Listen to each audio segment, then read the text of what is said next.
This is Flock and Hive, a place to explore the things you always wanted to know more about, as well as the things you didn't know you wanted to know. And this week, Our bodies also produce cannabinoids. Everybody has a endocannabinoid system, which means cannabinoids are not foreign to our bodies, and that helps the body sort of keep a balance. That is why cannabis is not really addictive, because your body knows how to deal with it. If you use it in moderation, it will not be addictive. You will not get addicted to it. We talk medical cannabis with Brenda Marx. Hello, welcome to episode 10. Double figures. yes, it is. And it is the last in series 1, but do not fret. We will be back very, very soon in a couple of weeks. And we've got so much for you already coming up in series 2, from florography to color psychology, building fragrance wardrobes, busting perimenopause myths, etc. But talking about myth busting, we have got a fascinating conversation for you for this particular episode. And it's a really eye-opening chat about cannabis because it's so misunderstood.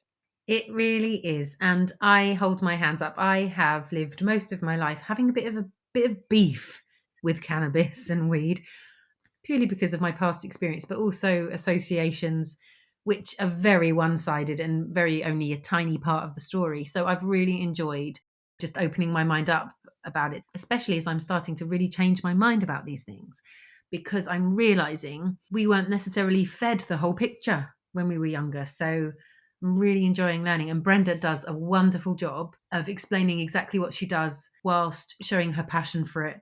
Absolutely. So a little bit more about Brenda.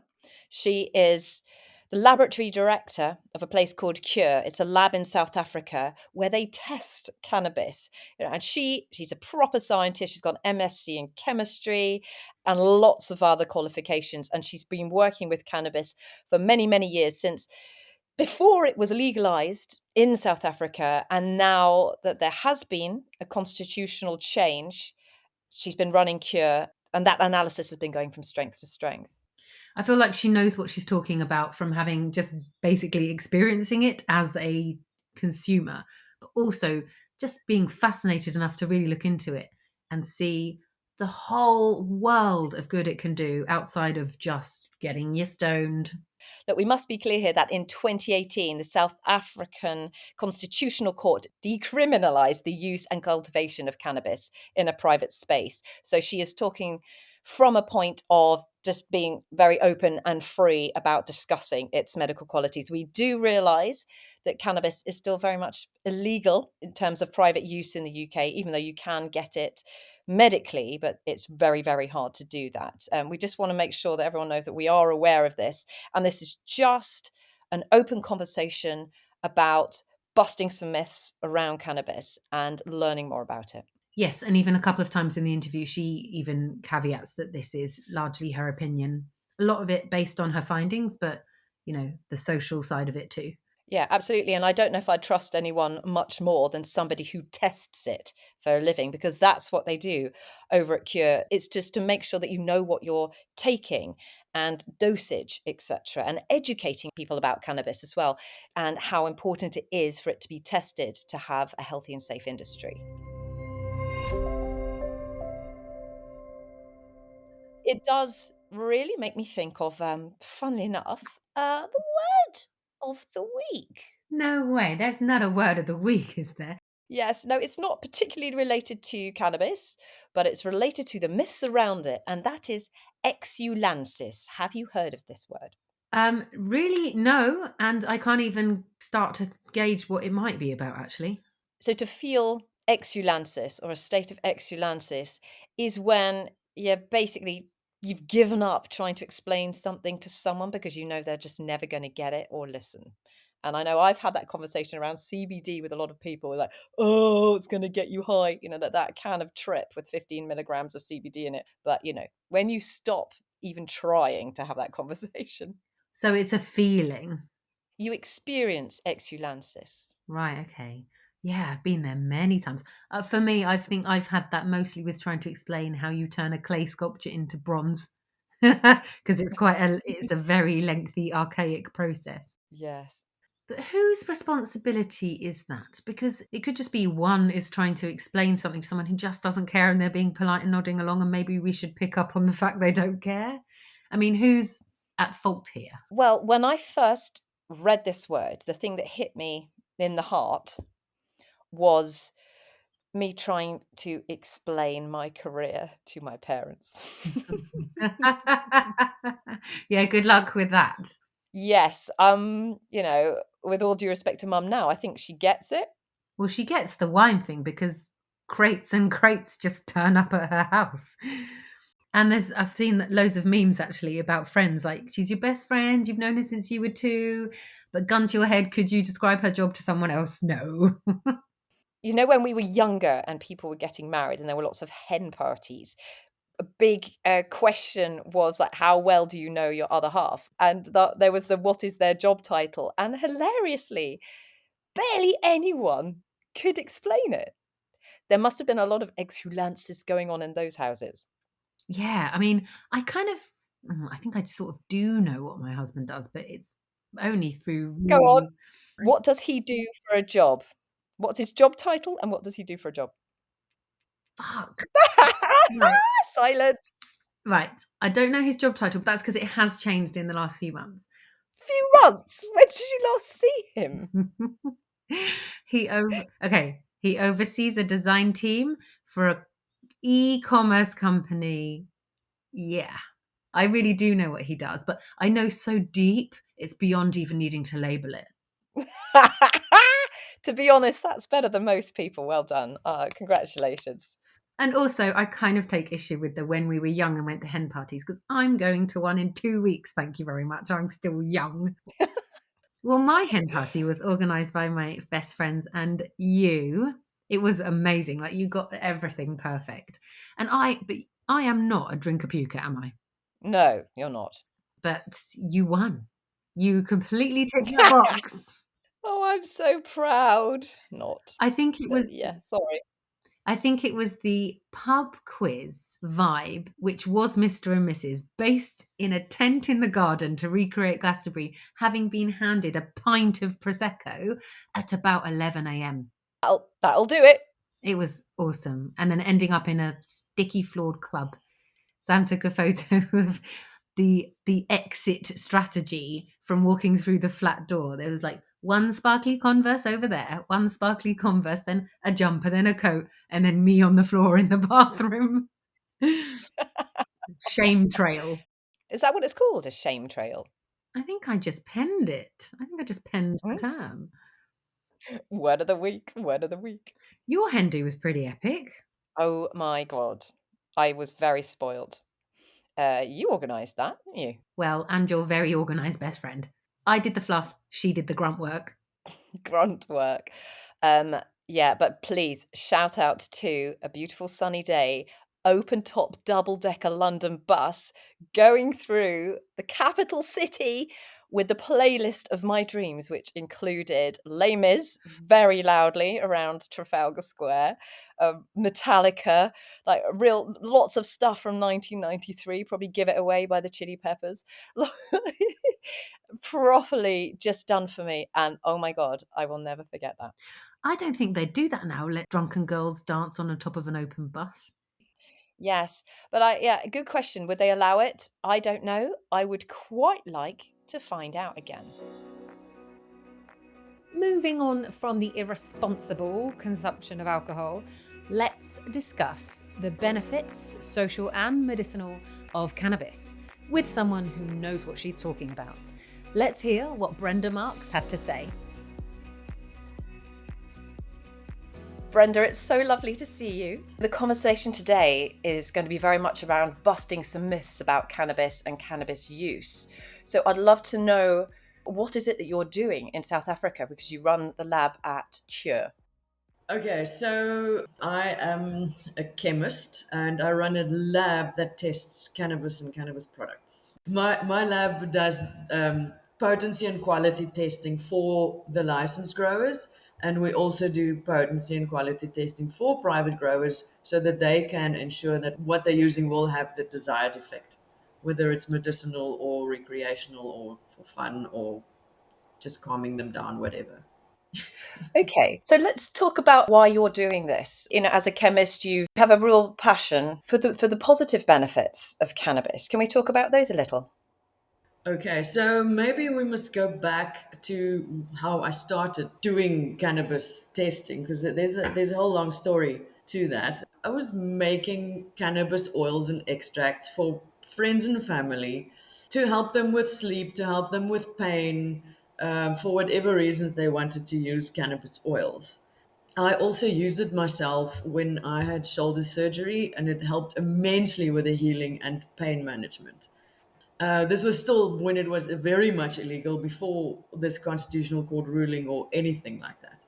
Then my dog got cancer, and he had a growth on a lymph node next to his bladder, and the vet said they could operate, but they were not sure if it would help at all. So I thought, okay, he was a big dog, like a husky Rottweiler cross, about 30 kgs, and I thought, okay, at that stage he was 10 years old. He's had a good life. He used to run with us all over the farms, and he went with us climbing in the mountains. He was lovely. So I thought, okay, I've read so much about the anti-cancer properties of cannabis. I'm going to see. He's going to be my guinea pig. I'm going to see if this works, if there's anything in it.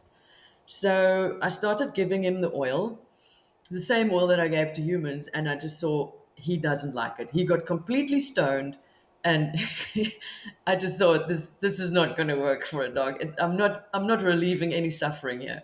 I'm increasing it. So I took him off that.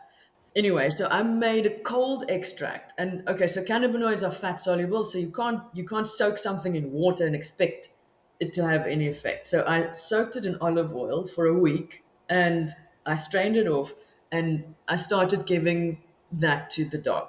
Blind dosage. I didn't know what I was doing. I was just putting it on his food, and let's see. After a month, we started seeing an improvement in his behavior. He started having more energy. He wasn't so lethargic. When he came running with us, he didn't have to stop. Every 200-300 meters, he could carry on. So I kept him on the oil, and 3 months later, I took him back to the vet for a follow-up scan, and the vet said, I don't know what you're doing, but what you're doing, you must continue doing, because it's working. The tumor had shrunk from about the size of a golf ball to millimeters in size. He lived until 15 years. Wow. Um, I kept him on a sort of a maintenance dose for the rest of his life, and he never had any such problems again. So that got me thinking, like, what am I giving this dog? Being an analytical chemist, I knew exactly how to test for it, but I couldn't do it because that's not legal anyway. I couldn't go to a lab and say, please test it for me, because I would be locked up for just possessing it. So I started looking for secondhand equipment to do testing at home, which I couldn't find. And then I imported a tiny, tiny, very, very basic previous century technology machine from the US, and I started testing cannabis at home. And I started testing the oils that I was making. And so then I worked out from testing the oil what it was that I was giving the dog. That is how I started testing cannabis. In the meantime, the Constitutional Court ruling happened, where the private possession became not criminal. And I was approached by the Cannabis Industry Development Council of the Western Cape back in the day, and they saw that I was testing cannabis, and so they asked me if I would be willing to start up a lab, and that is where Qure, the lab, started. Yeah, the implications for this for humans are enormous. Are you seeing cannabis being prescribed to more and more people for the same reasons here, or is that a mission of yours to get that message out there? So it's very difficult with cancer. You say prescribe, a lot of doctors don't know how cannabis works even. They are taught what they are taught in university, and that is for cancer you use radiation or chemotherapy if you can't just remove the tumor manually. It's that's what they're taught. So they're generally very careful to go into this type of treatment because it's still so new and there's not that much information available on exactly how to treat patients. Then it also becomes more complicated because let's look at the two main cannabinoids, which are THC and CBD. Okay, so those two are the main components. There are over 100 cannabinoids. The cannabinoids is a collective name for unique chemical structures that are produced by the cannabis plant. But the two most abundant are THC and CBD. So if one just looks at those two, then certain cancers will react very good with certain ratios of the two cannabinoids. Some, especially hormonal driven cancers, don't do well if you just give them high THC. They want a balance. Some want a high CBD, low THC, or 4-to-1 ratio or a 1-to-1 ratio. So it is incredibly complicated to just say, this is what you're now going to give the patient. And on top of that, every patient is different. Every body reacts differently to cannabis. So the doctor, if they decide to start doing this, they need to walk the path with the patient. It is trial and error, literally. So you give the patient this, a certain dose, they work it up to a high dose. Something like cancer needs aggressive treatment, so you need high doses. So if you end up giving a patient high THC, they will probably be stoned for 3 months during their treatment. It doesn't work like that. There are more traditional healers or more holistic healers that are much more open to using cannabis. The patient isn't just another number. They actually see the patient as a person as a whole because, I mean, you just don't get cancer for nothing. There's always some stress or some emotional something that must have happened previously in your life, a childhood that you're carrying with you and it manifests in your body, or it's something traumatic that happened, like an acute event. So there are all these things that one needs to take into account when you deal with illnesses. It's not just something random that happens. On the education front, what I'm hearing is that it's too soon, really, to be offering education for doctors or anybody else because because it hasn't been legal to look at it on such a scale before. But can you see a world fairly soon where actually that could be an option coming from something like your lab? Yes. We already have an education company who specialize in cannabis education. So they start from cultivation all the way through to extraction. And now they're offering recognized courses for medical professionals about cannabis and the healing properties. And there's another lady also that I know of, and there might be more in South Africa who actually teaches at the universities. So they train doctors, and that will now probably only be seen in the Oh, next right. 5 to 10 years when those doctors start qualifying. Old school, if I may call it that, doctors, they never taught how to use it. And they also run a risk because they don't know what they're giving the patients. They are responsible ultimately. So if they follow the book, they can't be held responsible. So there's always that as well. Are you aware of this happening anywhere else in the world? Canada, I mean, medical cannabis is huge there. Cannabis was recently legalized in Germany. I don't know the small print in terms of the details, but that is happening there. So there must be education about that. Australia has a huge medicinal cannabis import. So there must be education regarding that. So it's definitely happening. Yeah, that's exciting. Can we talk a little bit about cannabis itself and how it works? And we've touched on the main components are THC and CBD, but then you mentioned the Yes. THC acid. Is that THCA? Does that kind of sit in the middle of those two things? Okay, so let me come back to the chemistry of these two main cannabinoids. Chemically, THC and CBD have the same atoms. They've got the same number of the same atoms, but they are arranged slightly different. So it's literally just the plant having made one structure and then slight change in the molecule gives you the other structure. And that has profound differences in how it reacts in the body. So, our bodies also produce cannabinoids, and they are called endocannabinoids. Everybody has a endocannabinoid system, which means cannabinoids are not foreign to our bodies. You might have heard of anandamide, No. which is like a feel good chemical that your body produces. Another one, endorphins, what gives you a runner's high. That sort of thinking might also belong to the endocannabinoid family. So, those chemicals that are produced in our bodies actually react with our endocannabinoid system, and that helps the body keep a balance. And whenever something is out of balance, that's when we get sick and we get all sorts of diseases and that sort of thing. So that is why cannabis is not really addictive, because your body knows how to deal with it. Okay. If you use it in moderation, it will not be addictive. You will not get addicted to it. If people think they might be addicted, is that probably because they're smoking it and they're addicted to the nicotine? Yeah, I don't think smoking cannabis gives you nicotine, but I think there's a huge thing in the smoking ritual that contributes to the addiction. The lighting up of whether it is a cigarette or a joint, the inhalation, the active exhalation. I think there's a lot of that besides the nicotine addiction. Now there are vapes available that contain no nicotine, and people buy it. Why? Because they still get that ritual of inhaling and exhaling, and there is a type of therapy in just doing that. So I think you are absolutely right, but there's almost more a psychological addiction to the whole ritual of what you do around that. Do you sit on the couch with your feet up?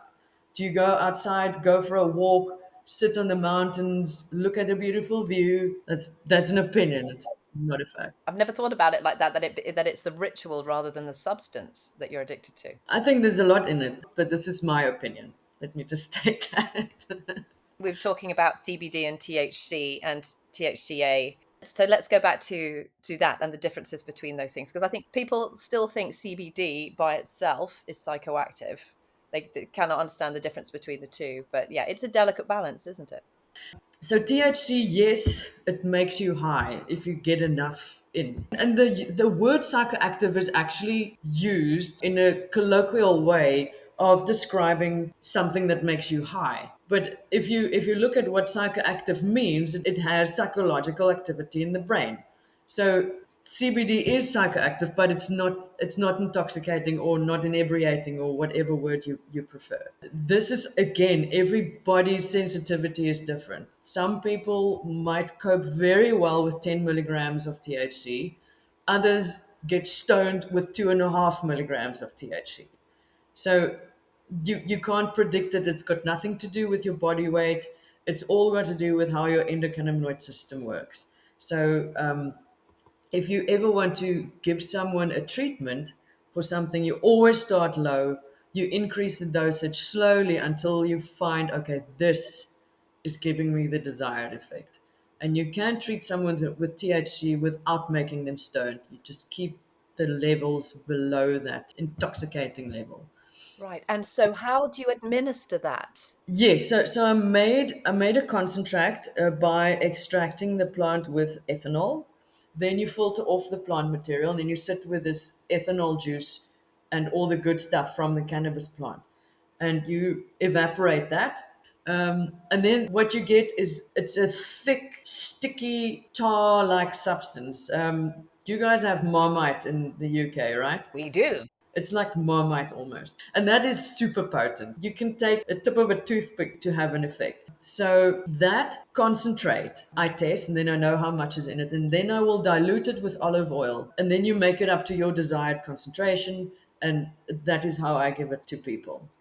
There are people who ask me for the concentrate, the thick tar. There's one lady, for example, she gets petit mal seizures, and when she feels a seizure coming on, she takes a tiny little bit of that thick tar substance, she puts it under her tongue, and it stops it from happening.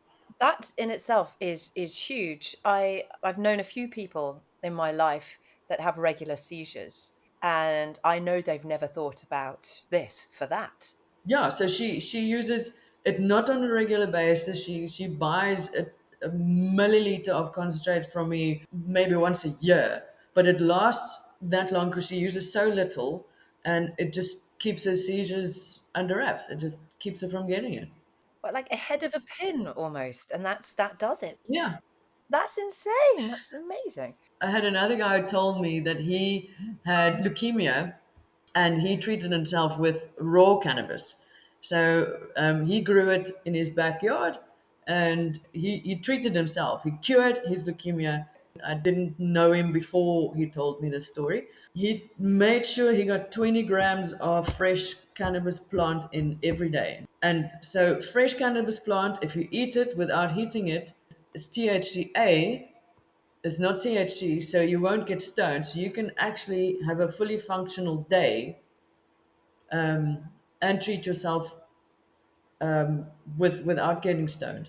Now that's interesting. A daily cannabis salad, you won't feel the effect, but your body will. Yes, That's mind blowing. it's mind blowing. Why aren't we all doing that? It's an amazing thing to put into your morning smoothie or something like that because it's just packed with nutrients. And I think what people also need to start seeing is see the cannabinoids as nutrients and not as chemicals because it's basically like a vitamin and it's like a supplement. Like you, if you would take vitamin C supplements, just take some endocannabinoid supplements. It's not the same as what your body produces, but it's similar and it can help your body regulate itself. Oh, by the way, long term use of THC does help your body lower blood pressure over time. That's extraordinary. I'm putting my head on a chopping block right now by saying this, but the pharmaceutical companies are dead scared of cannabis becoming freely available for everyone.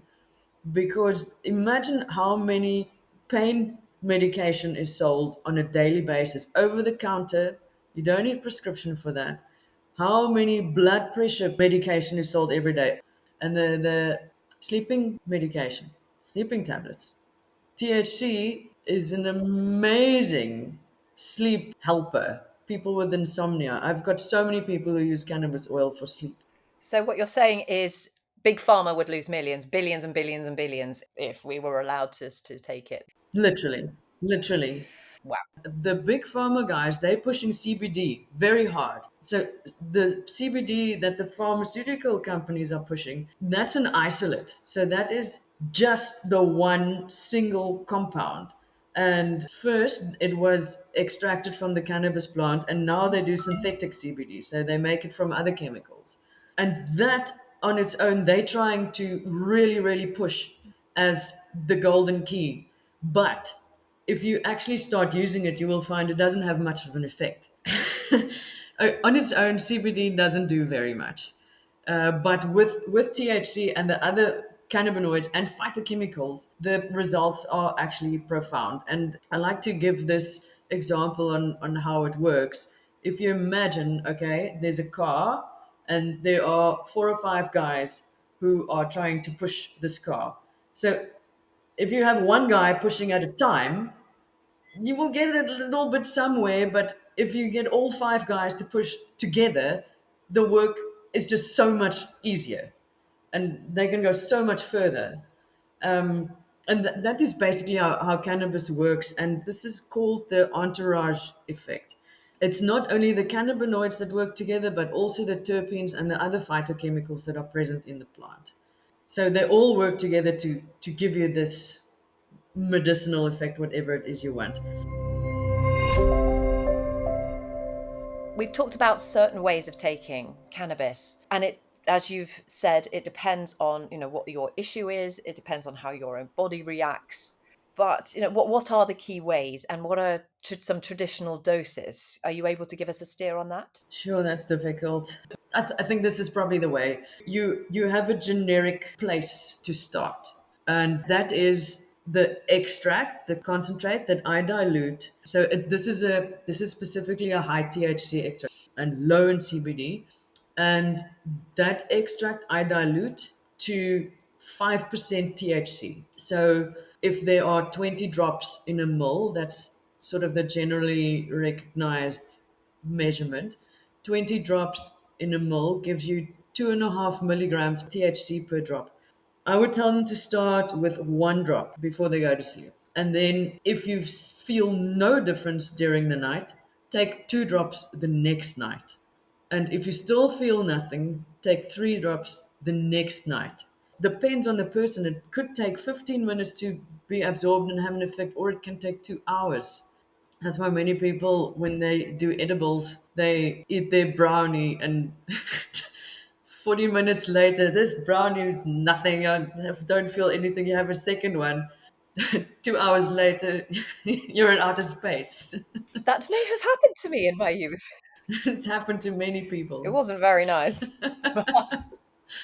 No, that's a terrible feeling. But when you say take it, are we talking about a drop under the tongue? Is that right?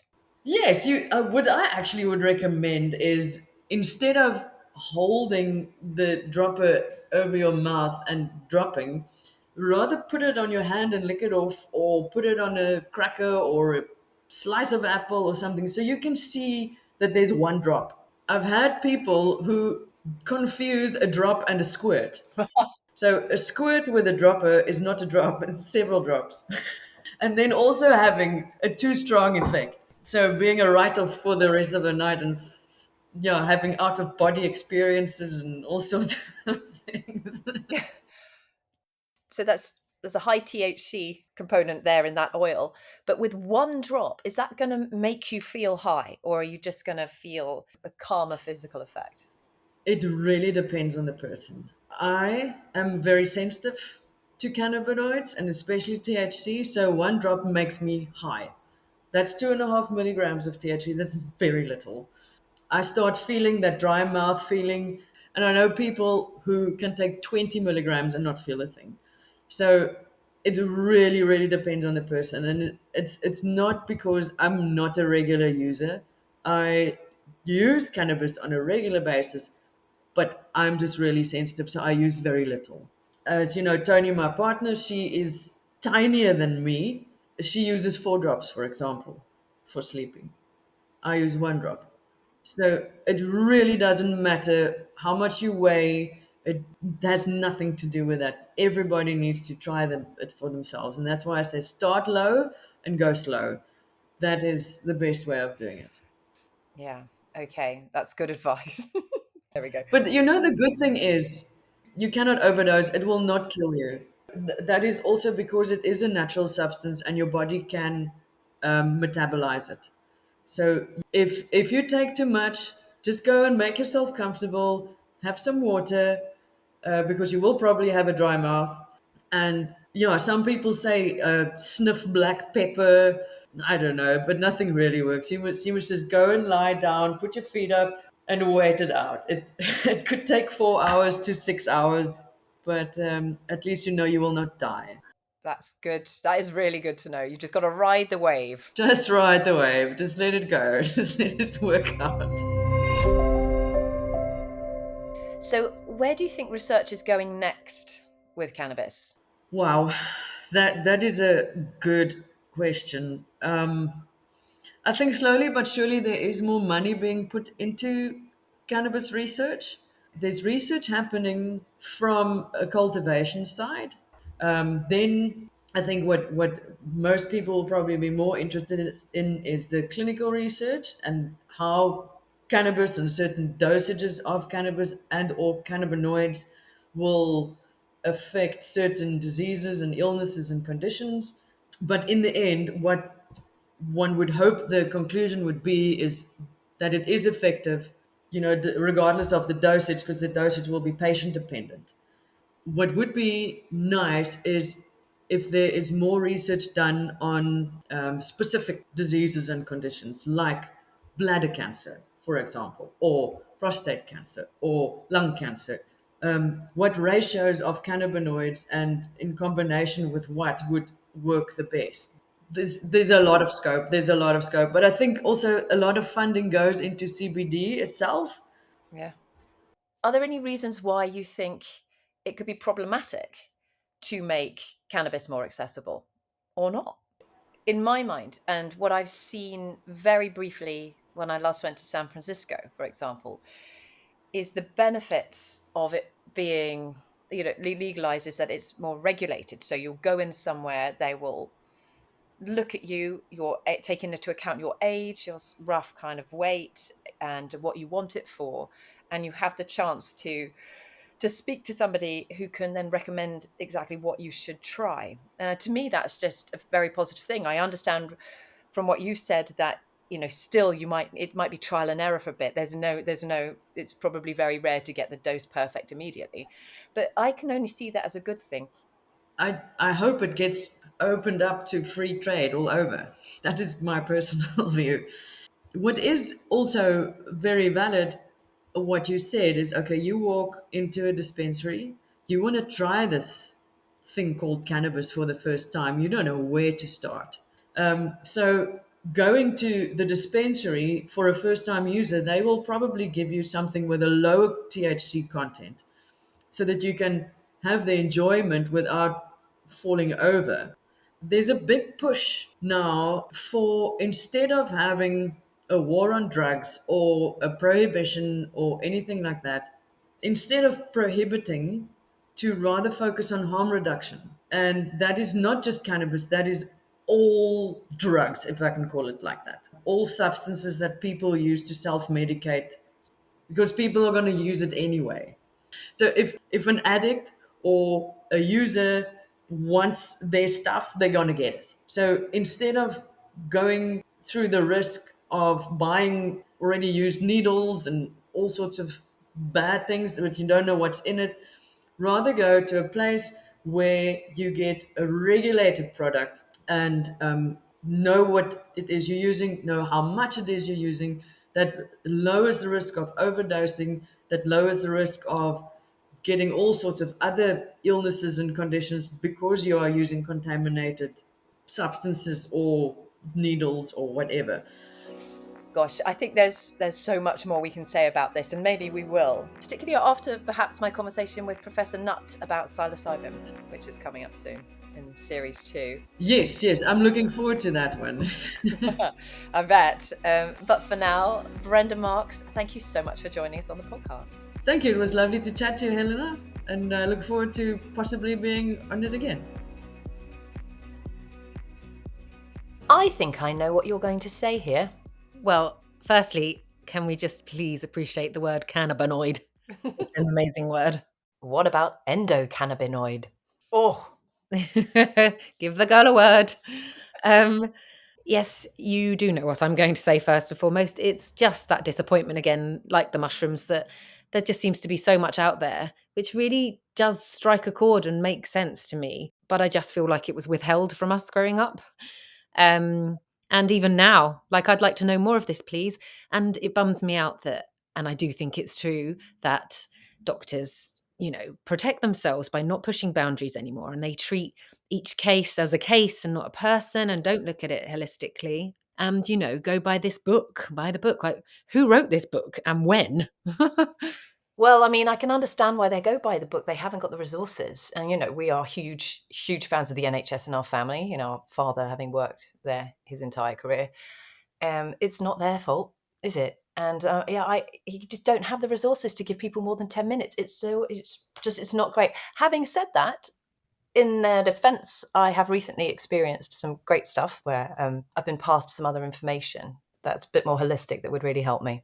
That's amazing. Yeah. On a similar note there, I loved how here we have like a proper scientist talking about more holistic therapy and healers and looking outside traditional science. Yes, the two need to marry for sure. But this is good. These voices getting, louder and louder. It's only going in the right direction, hopefully. Also, what I need to do, and this is really helpful, is I have a really ingrained relationship and association with weed and cannabis. I went to art school, people were smoking it just as they would cigarettes, and it did contribute just to a general sort of monging out vibe. And I just got a really bad relationship with it because as soon as the weed came out, for me, the party ended. It was just like, boring. Also, I didn't get on with it. It did not make me feel good. I'd had like a significant whitey once and never went back. But I appreciate that that's a very, very one sided, selfish, self centered view of it. Just because that happens to be my experience does not discredit any of this. If it makes you feel better, I had exactly the same experience. It was just things got boring. I didn't want to take it because the first time I tried it, someone gave me a bong instead of passing me a joint. And funnily enough, I didn't have a great experience. I remember your boyfriend at the time. I can see him now in the car in the drive, just with that bong. And I was really young, and he's like, "Boo, do you want some?" And I actually can't remember if I did. I'm quite grateful for my older sister in a way, because your very specific brownie incident made me never go near it. Yeah, I mean, fair enough. I terrified myself. It was exactly how Brenda described. It's like, oh, nothing's happening, but I'm a bit peckish, so I'm going to have another. Never again. And I've never had it. I've never touched it again. Mm. But this, talking about it in a medicinal way, taken in a completely different way, again, set and setting is everything, is a completely different story. Yeah, I mean, just the fact that she describes it as a nutrient rather than like a chemical, like take the scary drugs are bad element away from it. Yeah. Yes. And it doesn't, you don't have to sort of smoke it and get high and get giggly to get the benefits from it. Like quite the opposite. I fancy growing some secretly. I actually know quite a few people who do. I like the idea of just having it as part of my smoothie or in my salad. The THCA thing is so interesting. I've never heard of that before. There's the THC, which is psychoactive. We now know that just means it does something to your brain. But THC being the one that gets you high, CBD being the bit that calms you down, but the bit in the middle where all the goodness is. Let's talk about that more, please, people. And that concentrate she makes as well is fascinating about quelling a seizure and just stopping it in its tracks. 1 milliliter a year to manage seizures. That's incredible. It's just heartbreaking, really, because I've particularly in my life had 2 families devastated by epilepsy. And I'm pretty sure when my friend was younger, none of this would have ever have been discussed or suggested, nothing holistic like that. So that makes me sad. It is. We're just not taught about it. Again, it's the education part of it, isn't it? We're just told from the off that all drugs are bad, therefore they're not, therefore they're illegal, and they are not regulated, and they go to the wrong people, and there's no information about dosing, and then it all goes horribly wrong. Yeah, exactly. The way she talks about the connection with helping cure and relieve cancer patients is fascinating. But I do think I've always had a bit of a problem with that kind of absolute description of how cancer is derived from trauma that's stored up. I feel like that's quite a simplistic way of looking at it, a bit reductive, and could potentially be quite provocative to some cancer sufferers, survivors, because that's essentially saying you can cure yourself. And there's lots of people who probably don't think they can and feel a bit fucked off that they've got cancer. So I do think it's worth mentioning that that's quite a provocative comment. Yeah, I would agree with you there. And it's not a miracle solution by the sounds of it. It's just, again, something that can go alongside other medicine that can really, really help and does have such a beneficial effect when it's done properly. But again, it's, to Brenda's point, to be able to help somebody with this, you need to walk the walk with them. You need the whole journey. You need to work out how their body reacts to it and how they should be taking it. And that takes time. Like, who in the medical business these days has that? Time and trust as well, because it's Yeah. very new. Like, imagine if you were looking for more alternative therapies. I would be nervous about this, but then just the way she talks about it, it's changed my mind already on all my associations and all my hang-ups with it. So I think it's just so exciting. Plus, I really do believe that we get the things we need from nature, and it just totally supports that, doesn't it? And the fact it's not foreign to us, she says, because of our endocannabinoid system that we have. I love that. It's like almost like it's coming home to help us out when we need it. I thought you'd like that bit, the fact that it's like, Boo, are you listening? You will not die. You just need to wait it out and ride that wave. She'd be a really good trip buddy, wouldn't she, in any kind of drug that you choose to take. She seems very relaxed about where it could go. She would talk you down from the mental cliff top, I think. Yeah, I think so. Very, very calm presence. The ritual element is interesting, isn't it? That's a bit, that being the addictive bit. Well, as we know, I've banged on about before, I've been reading a lot of Quit Lit and for alcohol. And one of the books I read was called The Biology of Desire by Mark Lewis, who believes that addiction is not a disease and it's actually just a result of deep, deep learning where your neural pathways have forged such a deep groove because of repetition on the hunt for dopamine. So that really supports this whole ritual point that she's got. And it's true. I remember once, this is random, but I remember once hearing Chris Moyles on the radio talk about how he was giving up smoking and how he realized one of the reasons he loved it so much is because he could physically take himself out of the building and take some deep breaths. Yeah, I've always thought that about smoking. Yeah, It's breath work. it is. Yeah, because imagine if you do all of that without the cigarette, you're gonna feel great, aren't you? So again, it's made take the cigarette away, take whatever drug away, and yes, it's that ritual that people would miss or are addicted to. And I do feel a lot of similarities like that with alcohol. I completely agree with you. I wouldn't actually necessarily particularly want a glass of wine if actually it came out of like a plastic bag and was in a mug. It's because you don't have either the click of the screw cap or the pop of the cork and the glug glug, and the beauty of the bottle itself and the nice crystal wine glass and the swirling, all of that. If I don't have that, I'm a lot less fussed.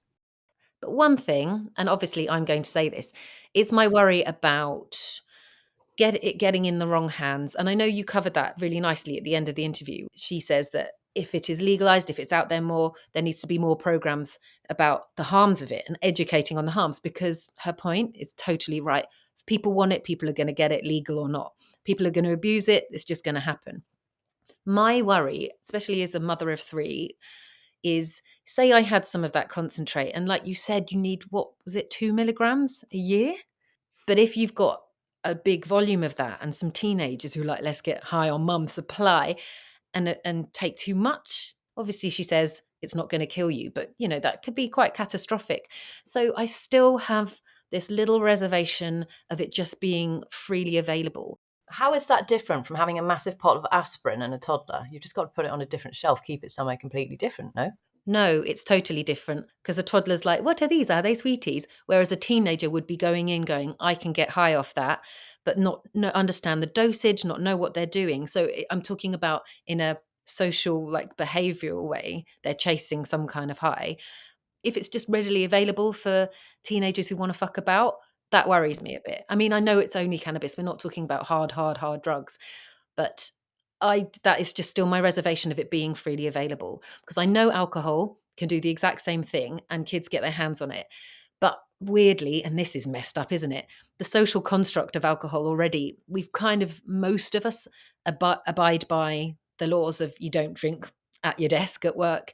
Well, I mean, that is always the issue. It's like if you're going to legalize it, how do you do it properly? And from what I've seen in California, like it's not like it's suddenly ubiquitous. You go in and it's like a dispensary, and they ask you the questions, and they tell you what they're asking you what you want it for.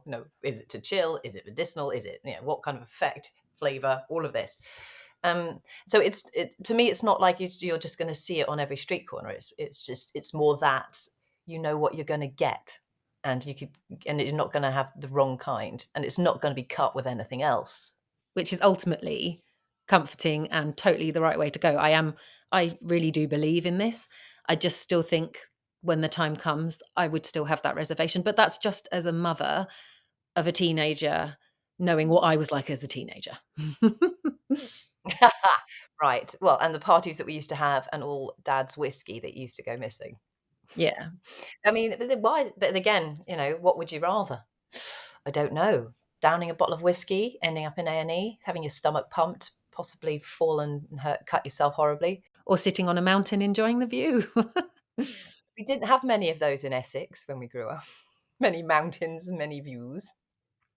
Well, I think that's a good point to wrap up before we start going into territory that we're not qualified to talk about once again.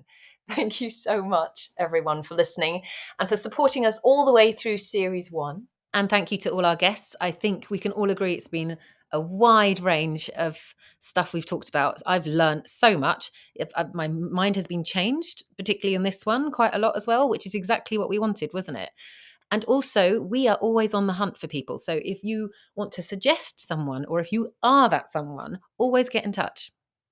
Absolutely. And we have got some fabulous guests already lined up, but we always want to hear more. We're going to be talking about florography. We're going to be talking about the wonderful world of bees, menopause, perimenopause, kinesiology, psilocybin, color therapy, so much stuff. So we'll be back in a few weeks, so watch this space. But in the meantime, go and follow us at Flock and Hive on all the socials, where we will still be posting lots and lots of information. Yep, and of course the website, there will be articles going up continually. So there's a lot to learn there, things that build on these conversations that we have in these episodes. But for now, goodbye. Goodbye.